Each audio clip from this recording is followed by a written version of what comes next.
Nadie dice que esto sea una especie de apología otra vez a la guerra o que Claro. tengamos que... No, sencillamente saber de dónde venimos para entender también quiénes somos en el tiempo, ¿verdad? Porque esa historia es una historia trágica por donde se la mire, ¿verdad?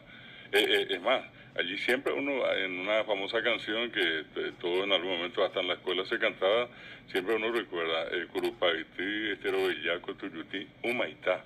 Y en Humaitá inclusive, otro dato importante de la historia, allí cae el famoso Cañón Cristiano, Sí. construido por el Paraguay en base a las campanas de las iglesias. Pesaba 10 toneladas.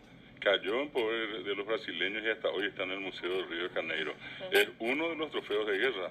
Yo tuve la oportunidad en una ocasión, en una presentación de un libro, justamente sobre el Cañón Cristiano, estuvo presente el embajador brasileño, y yo le decía, mientras el Cañón Cristiano esté prisionero en el Brasil, el Paraguay siguiera prisionero de ustedes. No le gustó, pero de todas maneras yo le ratifiqué eso, ¿verdad?